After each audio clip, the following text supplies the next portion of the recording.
Welcome to the T2 Upcast with me, Spencer Locker. And me, Martin Johnson. Martin Johnson.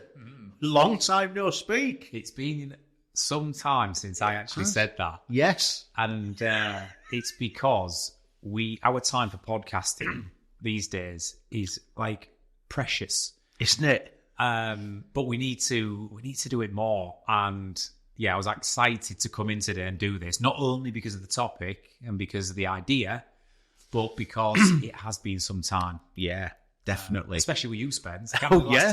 The last time me and you was actually in the podcast room.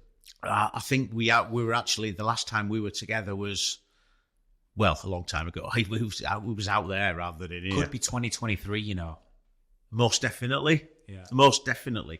Anyway, excitement, building. The eagerly anticipated follow-up to I Am Human, 30 Mistakes to Success is on its way. It's done. It's just been going through that process. But I Am Human, Pain and Pleasure. This follow-up, it's really exciting. Was it a difficult second album? Yeah, it is. I think it is, but it was self-inflicted, difficult second album. For those who read I Am Human, 30 Mistakes to Success, which I wrote in 2017 now. I know. 7 years ago, is that? Yeah. You know, it's a long time. The book surpassed my expectations in terms of the number of sales, the number of people who read it, the comments I got, the genuine reviews were great. So I always initially commissioned a 3 book publishing deal, right, with the Big Ideas Library, and I thought to myself after book 1, I'm going to give myself 10 years before I do the next one, because the last one took me about a year to write, and I find writing a hard process. I don't mind admitting that. As good as we are at speaking for a living, writing is a whole different kettle of fish. So I struggled with book 1, and so anyway, I the reason for book 2 was I'd been having this idea for I Am Human 2, in a sense, which is now, as you say, is named Pain and Pleasure. And it was this notion 7 years later of building on book 1, how do we go into a bit more depth into the human psyche and track back right to the beginning of mankind and plot our evolution to the world we live in today, and sum up that there are these 2 things called pain and pleasure which govern every single thing we do and always have.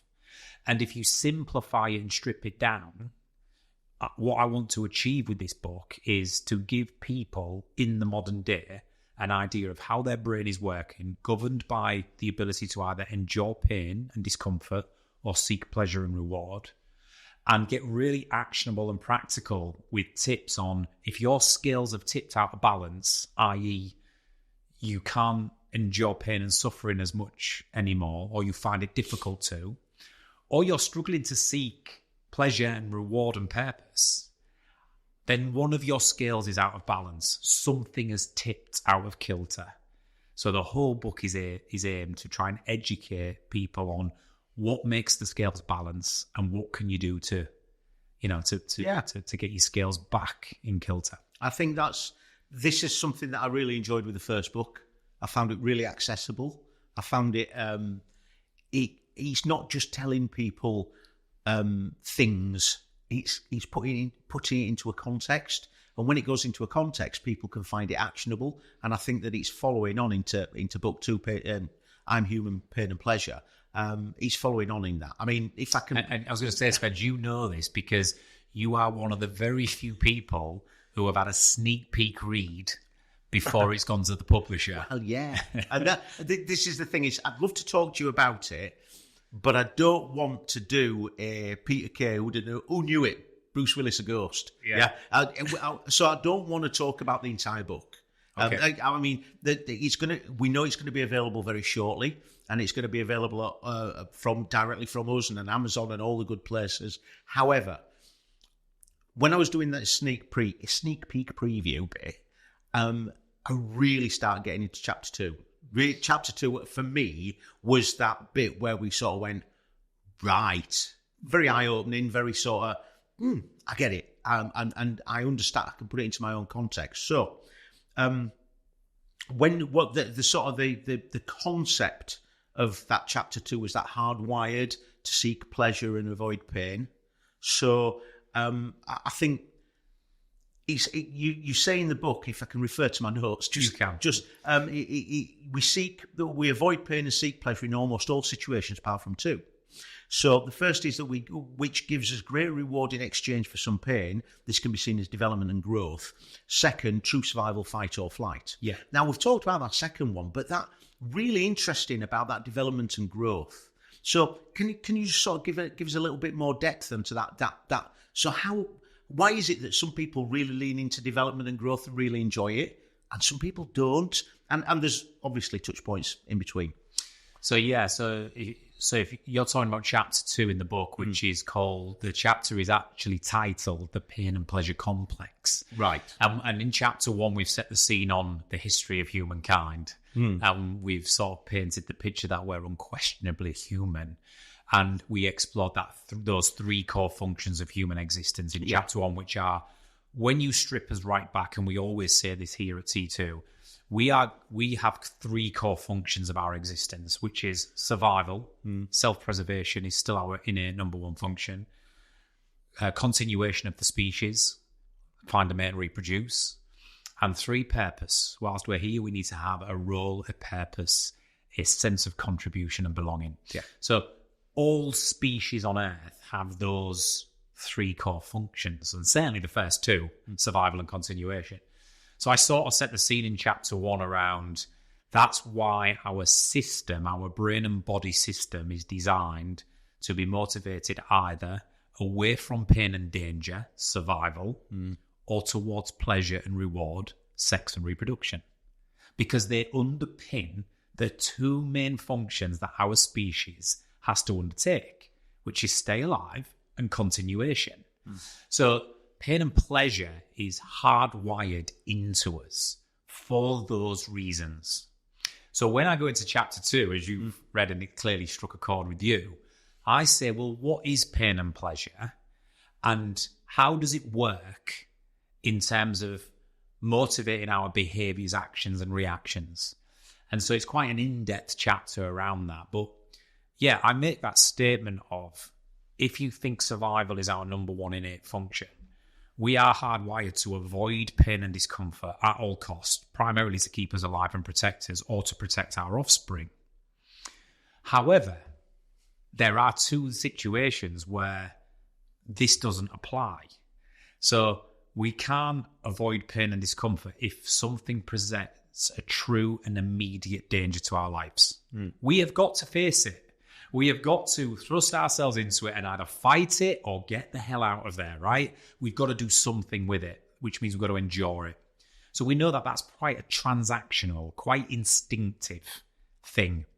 The second one, though, is where we are willing to endure some pain and discomfort in exchange for a potential reward and fulfillment at the end of it. So it's almost like we're acknowledging that there's potential risk, there's uncertainty, there's a level of challenge, right? And this is going to be difficult. And guess what? There could be consequences. But what we're driven by is that by doing this or putting ourselves in this position, there could be an exchange of fulfillment, reward, or pleasure at the end of it. Not only that, Spence, but it could be fulfillment, reward, and pleasure greater than I can ever experience in my normal neutral state. Right. Okay. And that's where the 3 states come from, which I'm sure you're going to touch upon, but challenge state, threat state, neutral state. Right. Yeah. Comes from, depending on which decisions we've made, what state of mind, psychological state we're in at any one time. Right. Okay. And now you mentioned that, I'll have to go there because, well, it's quite interesting with this book because at T2, we talk quite a lot about challenge versus threat state, about that. How are we going to focus on what we want to do and how we're going to do it rather than what we don't want to do and what we want to avoid? And it serves our customers, our delegates very, very well. And I've got to say, some of the staff as well. Yeah, we do. Yeah. Sometimes when we're in that sort of situation of overwhelm or something like that, to be able to sort of take that check step and go, whoa, right. So what am I? What this thing that I'm feeling overwhelmed by? How can I deal with that? What am I going to do about it? What's in my sphere of control? But when we start reading too, as you said there, you alluded to the fact that we've got challenge state, threat state, and a neutral state. So I wonder if you could tell me a little bit more about what you talk about with the neutral state. Yeah, and what's worth mentioning at this point, and I go on in the book in later chapters to really explore this, and this is why I'm proud of this piece of work, because I think it gives the complete picture and all the nuances of personality styles and attributes and how different people respond to different things. So given that we know our core functions as a species is survival, reproduction, and purpose, we know that that applies to every single person walking the planet. Neutral, challenge, and threat state applies to every single person walking the planet. However, the unique personality types and weird and wonderful differences of humans and attributes and characteristics means that we all perceive situations differently. So what could be a challenge state situation for me could be a threat state situation for you. Sure. Yeah. Could well be a neutral state situation for an adrenaline junkie, right? Yeah. So we're all weird, and we can come to that later in this pod. Yeah. But to answer your question, we talk a lot about threat and challenge. Just for the listeners, threat state being a situation where your brain perceives that situation as presenting a true or immediate danger to you. And what once was a true or immediate danger to your life, i.e. poisonous berries, a snake, saber-toothed tiger, a war with another tribe, whatever it was, in modern day life, we can still perceive situations as a threat state, even though they don't present an immediate and clear danger to our lives. So threat state is, though, when your system, your brain, is trying to do two things: fight it and take this on, or get the hell out of here because we are feeling so compromised. Yeah. Whereas a challenge state, similar response in the brain and the system, but with a slight difference. So we still feel that nervousness around something isn't quite right, or this carries consequence, this could harm me, it carries risk, exposure, whatever it might be. However, we are looking at the situation that if we take it on and succeed, this could be amazing. This could give me the motivation. This actually could turn into purpose and fulfillment.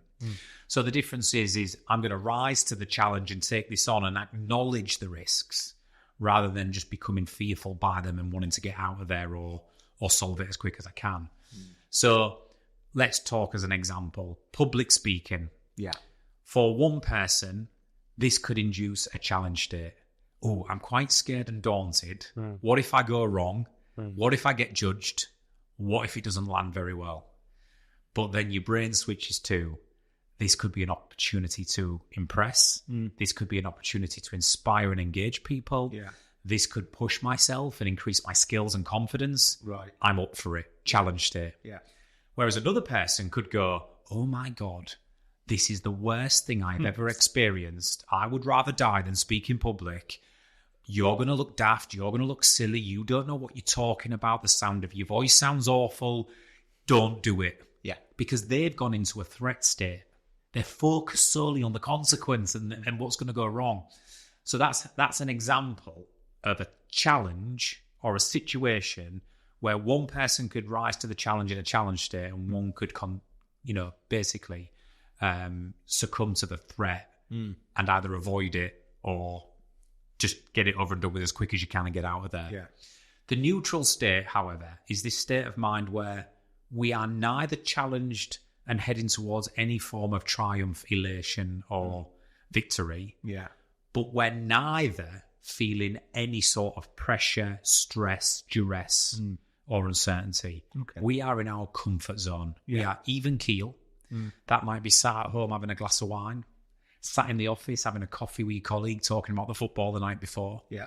It might be walking your dog at 5 a.m. in the morning. Yeah. I know that's probably yours. That's yours, Spence. Yeah. But your neutral state is when you're neither tested, challenged, or pushed, nor are you in any danger, uncertainty, or any risk. You are even. And in this book, I've written a whole chapter on this because we've always made a big play, Spence, about challenge and threat. Yeah. And rightly so. How do people deal with threat state? And how do you rise to the challenge and perform optimally under pressure? We've always dealt with that. Well, yeah, I suppose we've dealt with it because that's the thing that can either challenge or put somebody in anxiety. If people are in the neutral zone, well, that's the comfort zone. So, I'm all right there. But because we don't talk about it, it goes unnoticed, really. Whereas what I found through recent studies and in a lot of our data and a lot of things is the neutral state plays as an important role as the other two, if not more important. Right. So in this book, I brought it into the mix and I've talked at length about we must find time for our neutral zone. Some of us, like me, don't. I'm not very good doing nothing. I feel like I need to be on to the next challenge or I need to be busy or doing something. Some people spend too much time in their neutral zone, which is equally as damaging. So it's like Goldilocks' porridge with these three states. Yeah. We were never designed as a species, Spence, to spend too much time in one state.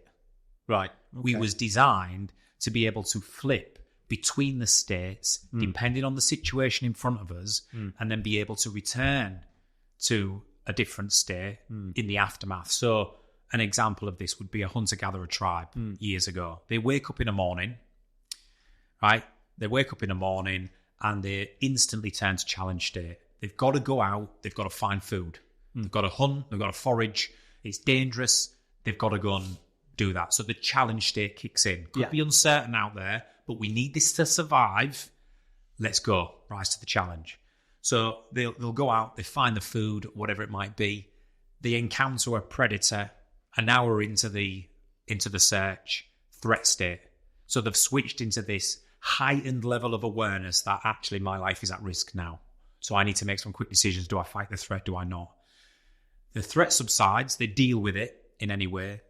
Back into challenge state. Right, let's go find the food. They eventually find some food. They come back to the camp in the evening.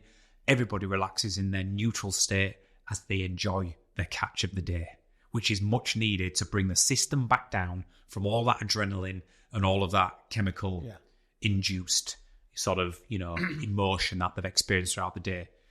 No one's ever designed to stay in one. If you sit in your neutral state all day, every day, reflection turns into self-loathing. Thinking about the past turns into procrastination. Future planning turns into hypothetical worrying because you've got too much time for introspection. You've got too much time at neutral state. If you spend all your time in challenge, just constantly taking on the next big thing, you will burn out. It's unsustainable. And if you spend all your time in threat, you will fast head towards anxiety or shutdown. Okay. Yeah. Does that make sense? Yeah, absolutely. And if you're in that sort of neutral state where you're not necessarily focused on a challenge, then maybe it's not, and again, it's not ultimate challenge. It could be a little challenge, or it could be a little bit of threat or something like that. But one of the things that we talk about, or one of the things that you talk about, is neurotransmitters and neuromodulators. So again, this isn't necessarily just sat there staring at the campfire with your lump of meat or your berries or whatever. But okay, so what do we mean? I mean, straight away we start talking about dopamine. And I'm sure that many of our listeners and our subscribers, we love you subscribers, by the way, they know about dopamine. But what I liked about what we put down here was putting it into a context. So yeah, dopamine. So it's a neuromodulator. It's a brain chemical. It's bouncing around in it. Yeah, but what does that look like to your average man on the street? What does that look like? And I think that Chapter 2 does a really good job of actually putting some meat on the bones so that people can look at that and go, oh, that makes sense. Actually, that makes sense because in my world, dopamine is stimulated by this. Well, dopamine features in the book quite a lot. I mentioned many neuromodulators, neurotransmitters, like you say, which are, let's make them simple, chemicals in the brain that are released to make you move, think and feel in a certain way. We talk about cortisol and adrenaline spiking in a threat state to make your hand-eye coordination reduces, your blood flows to the muscles, your vision tunnels, your heart rate increases, all in a bid to prepare you to fight the fight. Yeah. So I talk about cortisol and adrenaline. Dopamine, however, has been long debated and known as our motivation molecule. It's our thing that gives us the reward when we achieve something. Well, what modern day neuroscience and pharmacology show is that dopamine is actually, it's a step earlier. It's not a result of achieving something. It's actually the imagination and thought of achieving something. Anticipation of reward. Anticipation of reward. Yeah. So it's like, I might go, right, I want to challenge myself. I need to get in shape. I need to do something. So I need a goal. I know I'll climb Everest. So you might be sat there thinking about the glory of climbing Everest, the elation you would feel on the summit, the fulfillment. You know, you're thinking, and all of a sudden dopamine is releasing in your brain. It's almost like, you know, you're getting pleasure and reward at the sheer thought of getting pleasure and reward. So dopamine plays a really good role, a big role in our motivation towards actually going to do something. So if you ever find yourself in a challenge state on an endeavor, it's probably 3 months earlier when you thought about doing this that the first burst of dopamine came in your brain to almost sort of bring it alive in your mind and sort of generate this moment where the idea was hot and the motion was high and we're going for it. So dopamine is the anticipation of achieving something that's going to give you that purpose and fulfillment. And so therefore it's a very powerful thing. But what we also know is dopamine releases in sort of minor situations and major bursts. So it's like you could have a small dopamine release by getting a like or a comment on social media. You can get a dopamine release by someone saying thank you or well done for a job. It's not all about climbing Everest and running 3-hour marathons. It can be something subtle. And if you imagine back then, dopamine played a role a handful of times a day. Yeah. You go out there in the morning, you're motivated by the dopamine to go and find the food because you know that if you go and find the food and you envisage you and your tribe sat around a campfire that evening eating the meal, that's getting you up. That's getting you at them. Your dopamine releases, therefore, when you catch the catch, when you return, it releases into the evening when everybody thanks you for the meal. So you're having these bursts in controlled doses. You fast forward to today, and we look now at the research and the science behind what triggers dopamine release, and it is unbelievable the amounts of dopamine release and encounters that we are facing on a daily basis. So like what, for instance? So what was once...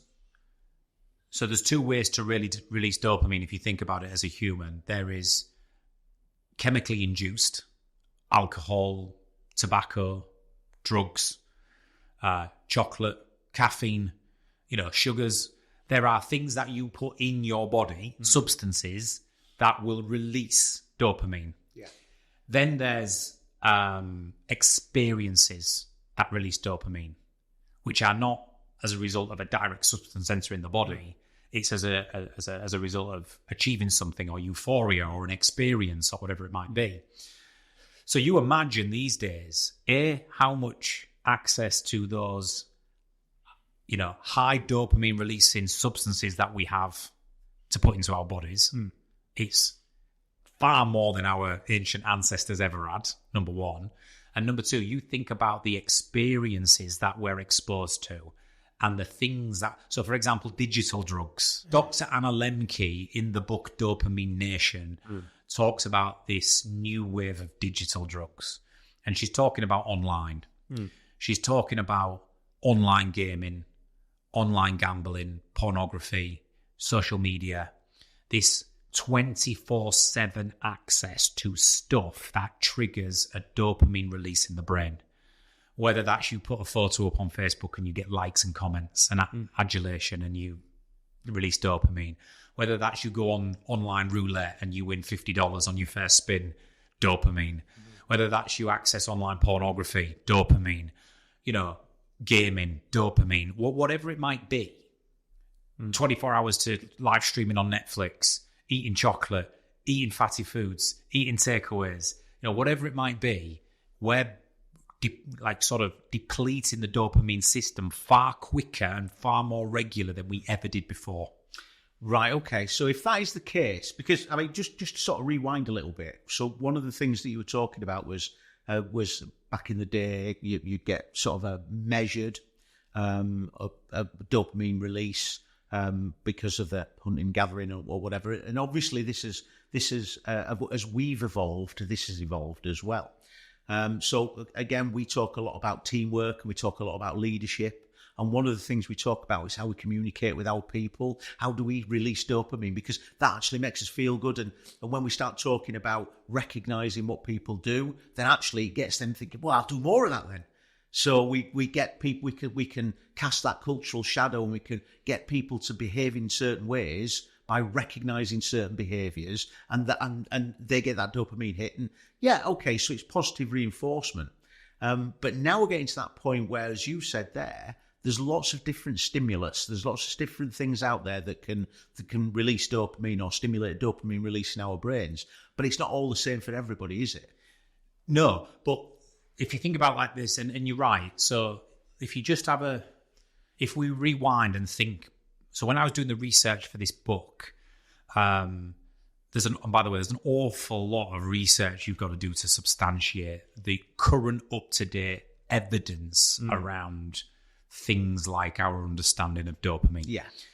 One of the leading people doing this is Andrew Huberman of the Huberman Lab. Oh, yeah. And, he's given the simplest explanation of the actual dopamine system that makes sense. So, and I've then evolved that and sort of used my own analogy to try and explain it to people. So, if you think about dopamine, you have in the brain, you have dopamine receptors. Think of those like the stalk of a plant, and they sit there and stay there. And then the brain produces dopamine. The brain and body produces dopamine, and dopamine then replenishes and sits into the receptors as molecules. Yeah. And therefore, when all your receptors are full with your dopamine molecules, you've got a full reservoir of dopamine ready to explode or burst or feed you at any moment that you experience some type of pleasure, reward, anticipation, motivation, whatever it might be. Mm-hmm. So what's them flowers called, Spence? Because something's just come to my mind and I'm going to ask you, and this is going to be a test of your flower knowledge. It might not even be a flower, it could be a weed. What's those things you get in the summer where you blow them and the white fur fluff goes into the... Oh, Is it they're not dandelions, are they? All right. No, it's clock. We call them clock. So you'll have to research this and get us the answer by the end of the pod. But anyway, I'm using this as a visual analogy. So your dopamine receptors are the stalk, they sit in your brain. Yeah. Your dopamine molecules sit on the receptors. And then when you experience something that gives you that drive, motivation, anticipation, reward, or fulfillment, the receptors release the dopamine molecule into the system and the brain, and you feel motivated, elated, amazing, fulfilled. Yeah. We've got the answer from Tom. They're dandelions. They are dandelions. I was right. How did we not know that? So dandelions start off with the yellow, the yellow top, and then they end up going into the white, which when the wind blows or you blow it, it just evaporates into the air and just leaves a stalk. Right. So I'm using this as an analogy because imagine every single time you encounter a dopamine releasing encounter, somebody blows on that receptor and the molecule just starts to feed into the system. So the reason that's important to understand is because once the receptor gives way to the dopamine molecule, your body and brain has to replenish levels of dopamine afterwards. Right. And that doesn't happen instantly. Right. Okay. So, and they don't know the exact science of timing because, like you just mentioned, everybody's different. And some people have higher natural baseline levels of dopamine than others to start with. Yeah. And they believe that this is probably down to biology, genes, or a mixture of the way the brain's responded to the environment over the years. But everyone has different levels, baseline levels, and everybody probably replenishes at different types of speeds. However, we all have a system that works in the same way. Yeah. Dopamine is released and you need to replenish it.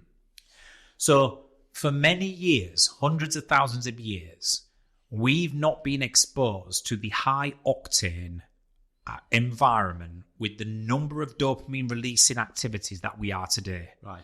So we were able to release it, feel pleasure, reward, and fulfillment from an endeavor or a task we took on, or an experience we experienced, and then we was to able to replenish at an adequate speed in order for the next time it happened, we had our dopamine levels back to baseline to be able to go again. Yeah. So with the repetition and the repeated overexposure to things like digital drugs, we are depleting our dopamine systems more regularly, more frequently. Yeah. And if we don't take time to break that cycle of exposure, we are not able to then experience the same level of pleasure and reward when we repeat the activity, primarily because we haven't replenished the same levels of dopamine and we're already operating at a deficit. Right. Does that make sense? Yeah, so we do something and it gives us a buzz. Yeah. Then we do it again and it doesn't give us that much of a buzz, maybe. Yeah. Or maybe, because I think you mentioned online gambling, not something that I do, but I know a few people do. So that thing that you do and it gives you a reward of 50 quid. And then you do it again and you might get another 50 quid. But the thing is, if you continue to win 50 quid, well, actually, I want more. Yeah. Yeah. So now, because the levels of dopamine have been depleted and not been replenished, so now actually 50 quid, let's go for 100 quid. Yeah. I mean, yeah, absolutely. An example of overexposure to dopamine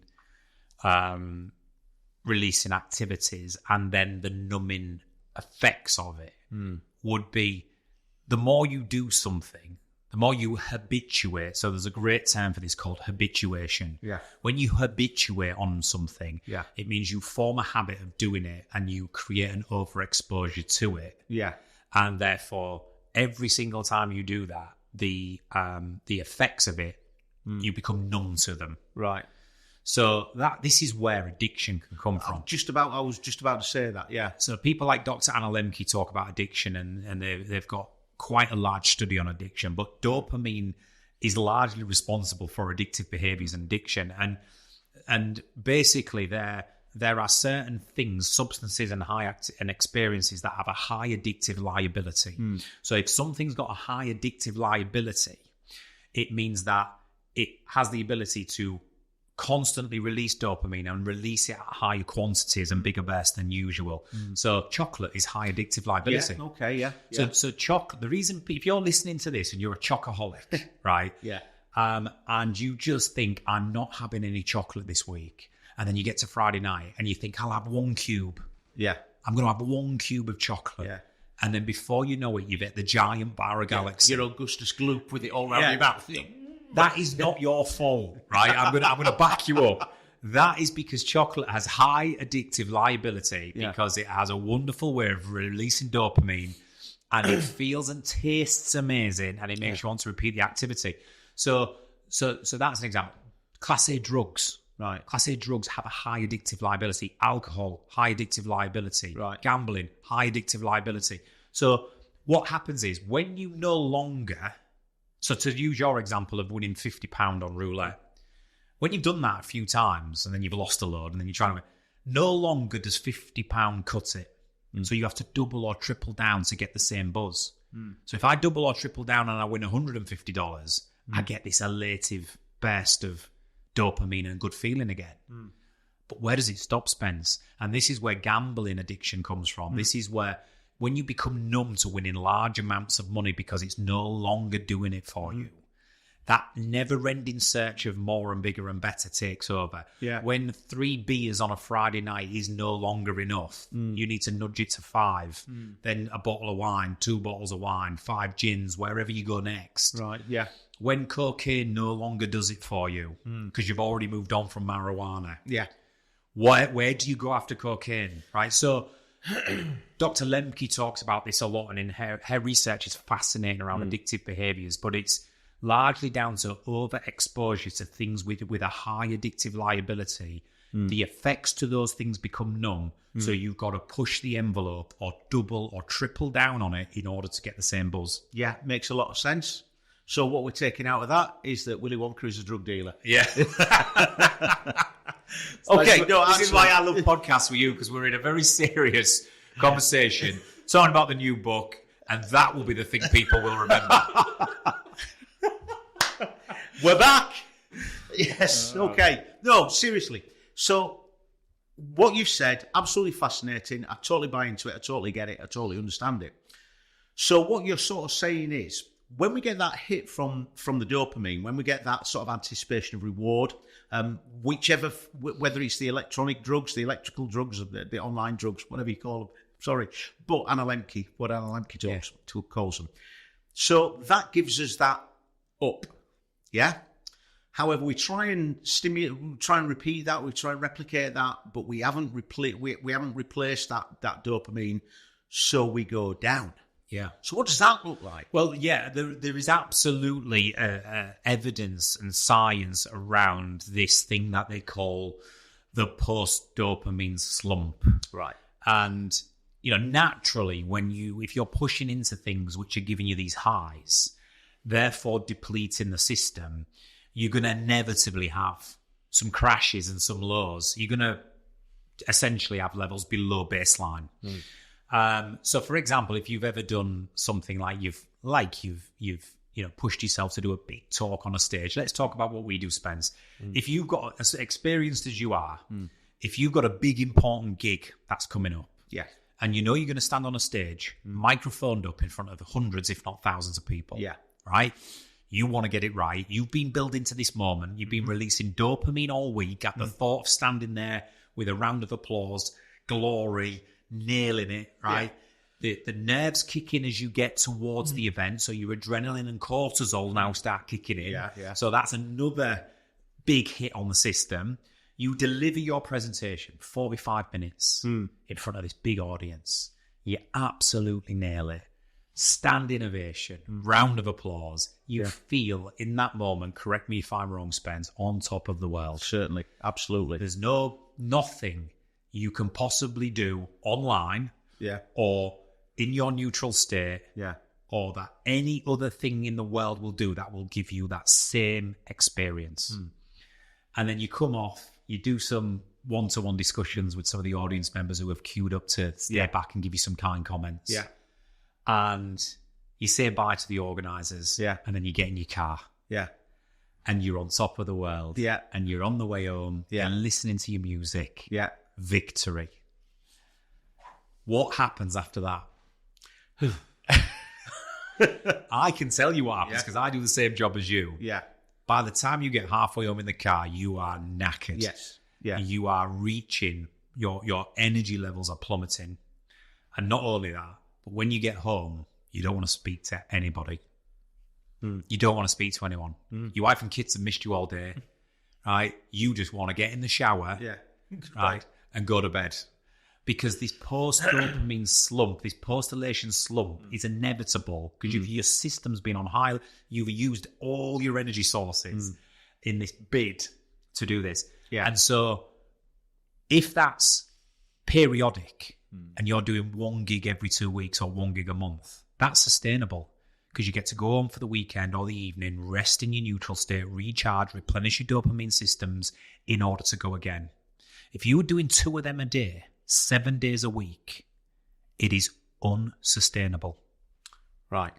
It is unsustainable because you will struggle to continue. And by the time you do the 7th day, you won't even want to be there.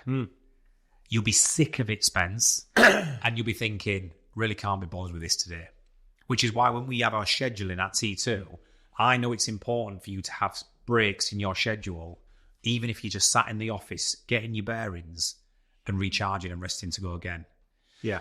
And this is where going back to addiction, imagine the crash you get from a big night on taking illegal substances.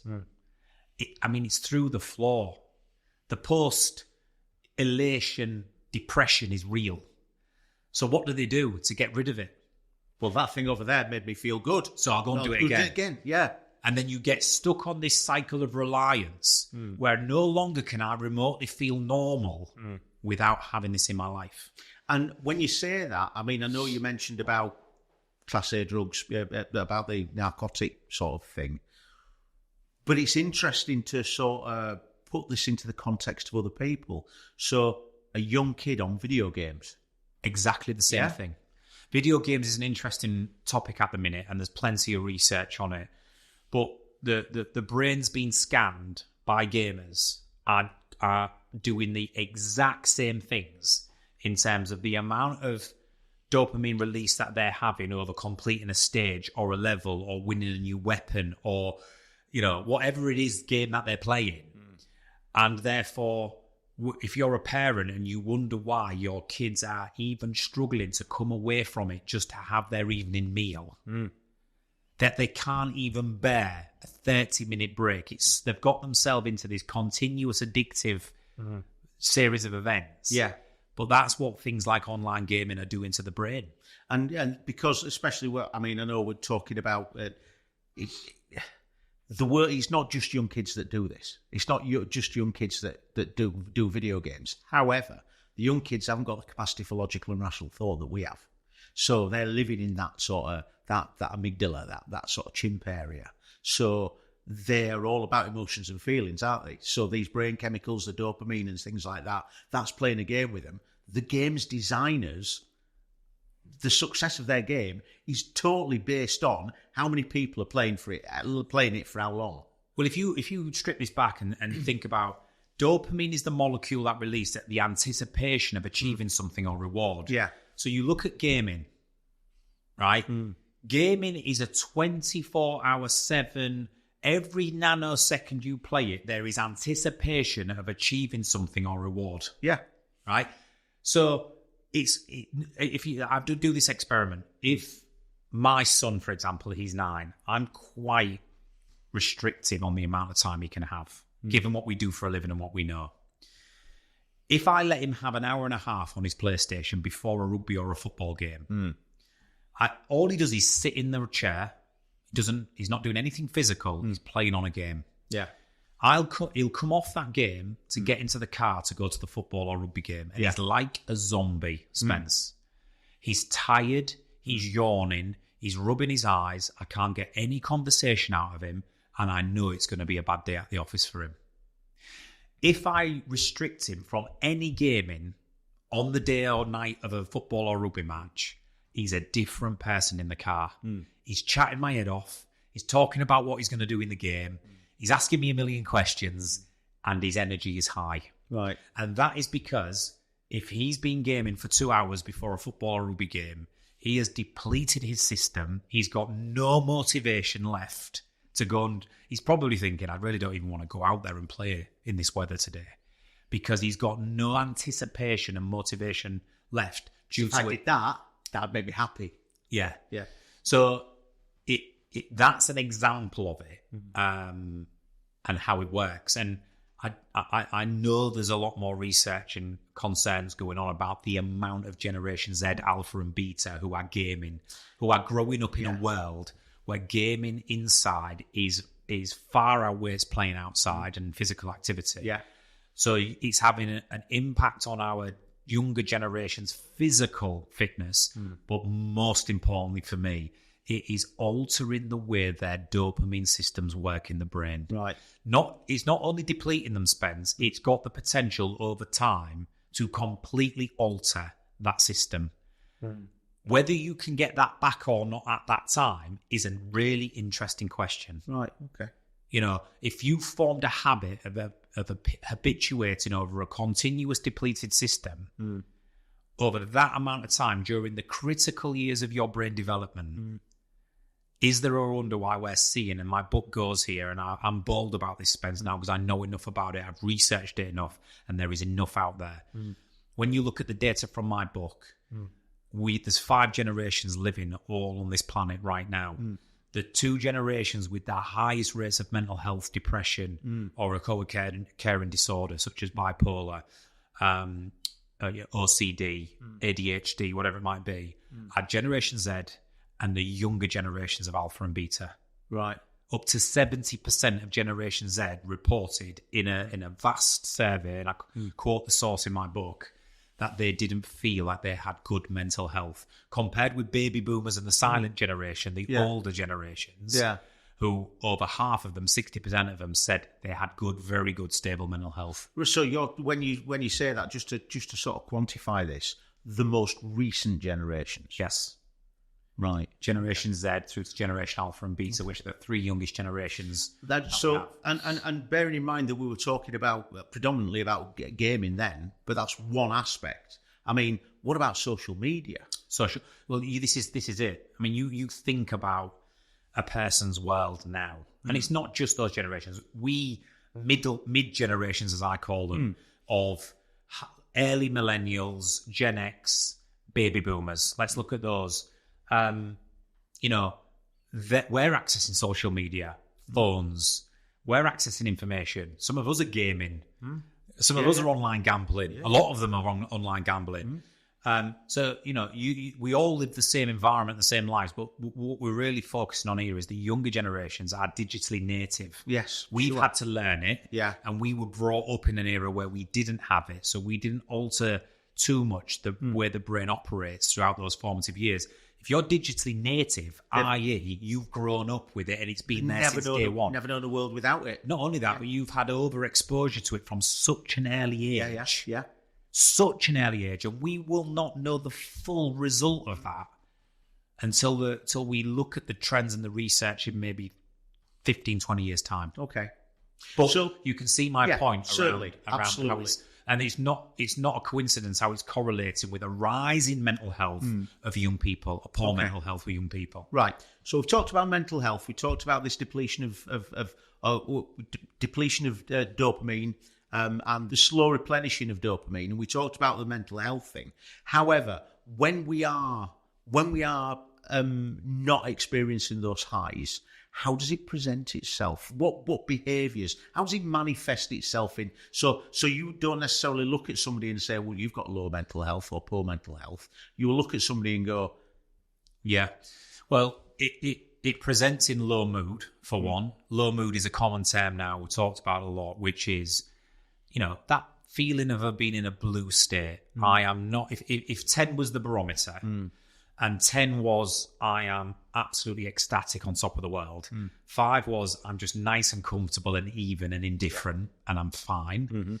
A low mood would be a 3. A 3 or between a 3 and a 4. Right, okay. I think if you're going down to the scale of 1 and 2, you're starting to get depressed. You're starting to depress the system. Okay. But a low mood would be, I'm just left of centre on my scale. I feel quite low. I've got no energy. I've got no interest in anything. Yeah. Don't want to do anything. I'm indifferent to stuff, which we know that then the habits formed in low mood are, I'll go back to doing the systematic things that I do. Gaming, social media, shopping, eating, whatever it is that can remotely give me that sense of normality. Yeah, okay. And also we've got to sort of say that it's not just the online stuff and the gaming stuff that can mess with your brain chemicals. There's all sorts of conditions and situations we can find ourselves in. I mean, the thing that we talked about recently was menopause. Yeah. How does that affect your brain chemicals? Wow, yeah. So there's so many different facets to this, isn't there? I mean, what I do in the book is I explain the core functions. I explain challenge, threat, and neutral state, and I explain dopamine and the impact on motivation and systems. The multi versions of that, the nuances of the different circumstances that can play with this system are massive. Yeah. From like we've already explored with the younger generation, from online activities, digital drugs, to what we consume in our bodies, to trauma and life events, losing loved ones, being ill, losing a job, a breakdown in a relationship, an abusive relationship, an accident. There can be so many physical things in the world, anchors we call them in psychology, which can alter this system and which can affect the state of mind. Yeah. Menopause, hormonal changes in the body can absolutely play with these systems. Of course they can. Yeah. And that's why menopause over recent years has become such a big thing in the workplace, because we never ever thought of it as something that women need to be supported with. And that shouldn't really affect your work. Well, I'm sorry, it does. Just as if you're depressed, it affects your work. Or if you're ill and you've got an autoimmune disease, it affects your work. Or if you're physically disabled, it affects your work. So I think we're becoming more educated around things like menopause, how that affects the system, how the hormone imbalance can completely change the dynamic of your biochemistry, which then can do lots of different things. From it can increase that cortisol, adrenaline, feeling anxious, feeling worried, feeling overly in survival mode and defensive, and it can significantly reduce your ability to enjoy pleasure, reward, and feel optimistic about the world and the future, for sure. So there's lots of different things that we've got to take into account, but coming back to it, all roads lead back to the fact that we're an animal, driven by survival, reproduction, and purpose, that can be in one of these three psychological states: challenge, threat, or neutral. And we have these neuromodulators, brain chemicals for simple ease, like cortisol, adrenaline, dopamine, serotonin, oxytocin, that play a huge role in how we think, feel, act, and behave. Absolutely. Brilliant. Just want to step away from the brain chemical bit. But not totally away, because obviously everything's linked, isn't it? It's like we designed it this way. But in a recent Hubcast, I talked about hedonic and eudaimonic well-being, hedonic and eudaimonic happiness. So hedonic is about the here and now, that immediate reward, that immediate happiness. Eudaimonic is more about the long-term stuff, the sort of, have I got purpose? What am I working towards? However, you mentioned, and I don't really want to go into this myself, I want to hear what you say, but you talk about, high road motivation and low road motivation. Tell us about that. Well, yeah, I mean, you're using words there that are in my wheelhouse: hedonism, hedonic. We can get to some, my feeling as always with these books, Spence, is if I was in my geeky playground of psychology, neuroscience, and, performance psychology, I could use all these words and be in my element. But one of my roles is to simplify for the reader things that are relatable and digestible and understandable. So I created two terminologies for the book to best describe exactly what you've just described, instead of using the words like hedonic.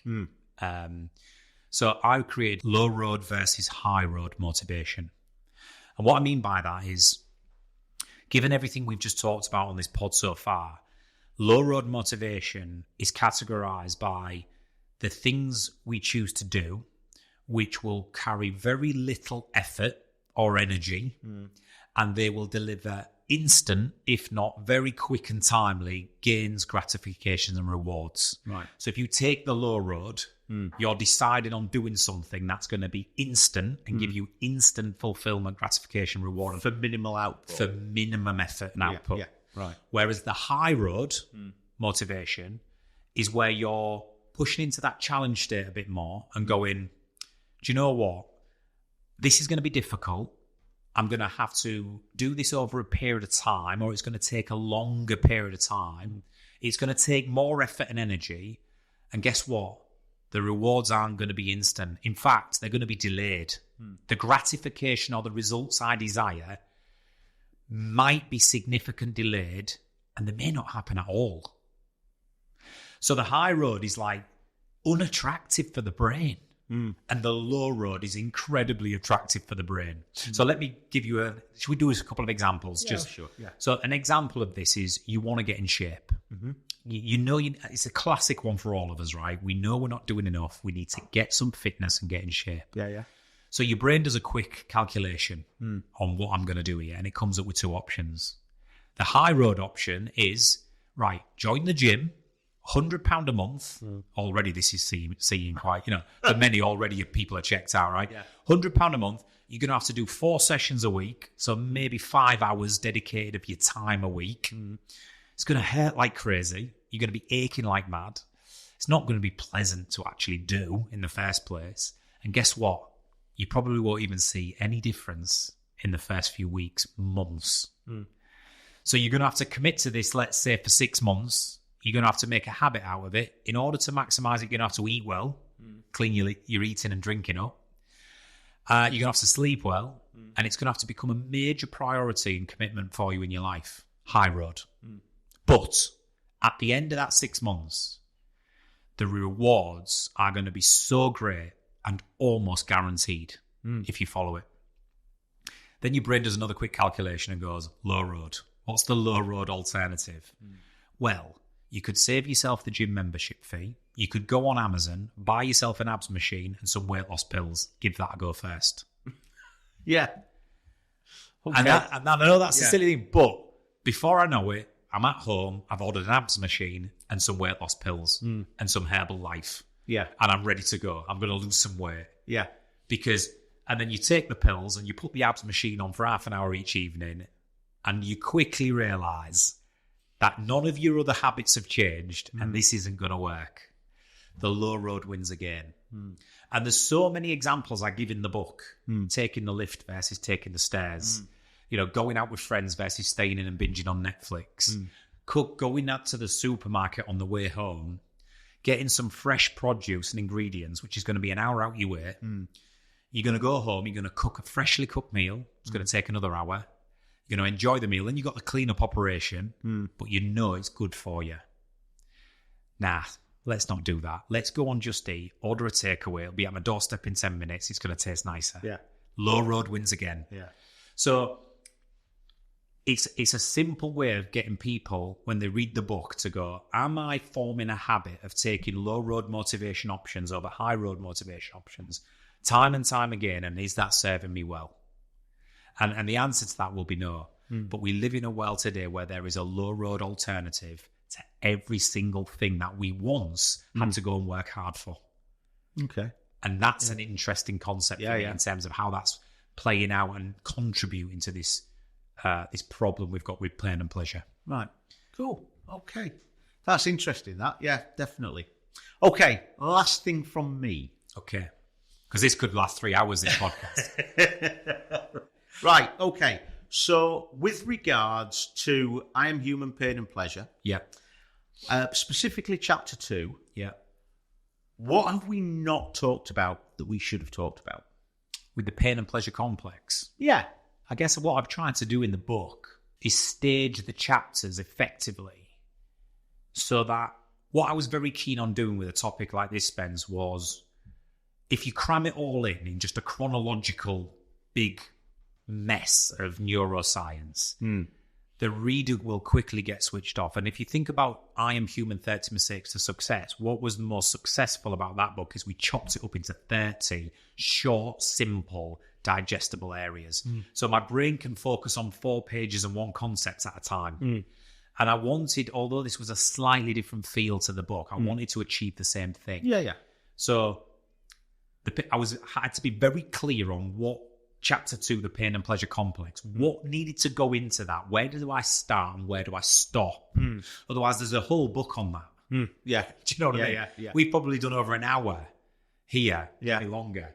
We've done over an hour here just on dopamine, right? So I was very clear on, don't put too much in, make the point, move on to the next one, then we'll use the next chapter of it. So I guess what could have gone into chapter 2, but it doesn't. It comes into actually chapter 4 and 5, I believe. All right. Which is, okay, so given what we've just said about the pain and pleasure complex, what are the characteristics and attributes that we require to push ourselves into pain more often, high road, and challenge state and endure it? And what are the characteristics we need to go on our endeavors to be able to achieve our goals and our visions and achieve pleasure and reward? And I go into that in length in chapter 5 and 6 because I just didn't want to shoehorn it into here, given we'd already gone over an awful amount of information. Because I don't know about you, but I think chapters 1 and 2 almost cover the entire evolution of human history and the pain and pleasure complex in the brain. I think people are going to be putting the book down after chapter 2 and sort of going, whoa, wow. Hang on a second. Let me just consume some of this. Do you know what I mean? So I thought it was important. Very much so. That answers the question. Certainly, I think that was one of the big ticks in the box for 30 Mistakes of Success, was the fact that it was so accessible that you could read. Theoretically, you could read those 4 pages and then put it to one side and go, right, what's that look like in my world? Well, you could do it over 30 days. Well, it might be a good place to finish, just to give people listening a flavour of the journey they're going to go on. The way I've staged it is 10 chapters. Chapter 1 is unquestionably human. It's the history of Homo sapiens and how we're governed by these 3 core things of survival, reproduction, and purpose. Chapter 2 goes into the pain and pleasure complex. We've talked a lot about it today. What is pain and what is pleasure? What we haven't talked about today is I talk about the skin and the brain and how we actually receive pain and pleasure into the body. So that's the pain and pleasure complex. And then we go into the midsections of the book, because the midsections of the book is going, right, although we know we're a species that has this and we get it, how are we all weirdly wonderful, unique? So I go into attributes for pain, characteristics and attributes to enjoy pain, characteristics and attributes to receive pleasure. I go into your nature and nurture. All right. Okay. So the unique combination of the genes passed down to you by your parents and your environmental influences, parents, education, social, and your upbringing. We go into your worldview. So what is your view of the world? This is by far the most provocative chapter in the book. You know, big questions. How do you believe the world was made, religion or science? Is there life after death? Do you believe in a more right or left stance on politics? And how does that influence your pain and pleasure experience in the world? Really fascinating stuff about the way you view the world. And then after that, we talk about generations. There's an entire chapter on generational shift. I go from the silent generation through to baby boomers, through to Gen X, through to millennials, and Generation Z of today. And we even look at alpha and beta for the future. And we look at all the environments they grow up in and how our relationship with pain and pleasure has changed through the last 100 years. And then we end up with, okay, so what can we do about this? How do we balance the scales? And chapter 9 is full of hints and tips of finding that balance with our pain and pleasure. And finally, the future. What does the next 50 years look like? What going to present the biggest challenges to our ability to get our dopamine systems back on track, to get our high and low road motivation balance back, and to be able to enjoy pain and suffering in equal measure as receiving pleasure and reward. So that's the book. A lot more in it. And I'm proud of it. It's been a slog, but I'm quietly optimistic. Awesome. When's it hitting the shelves? 7th of May, we launch it at the T2 retreat. I'll be doing a keynote on it. And then the week after that, so what will that be? The 13th of May, something like that. It will be live on Amazon for purchasing. So watch out for the end of May. And we'll be putting loads out on our socials around it. And hopefully people read it. Excellent. I Am Human, Pain and Pleasure, coming to a store near you very shortly. Martin Johnson, thank you very much. Spencer Locker, I loved it. As always with you, thank you. Excellent. And we'll be back with another T2 Hubcast very shortly. Bye-bye now.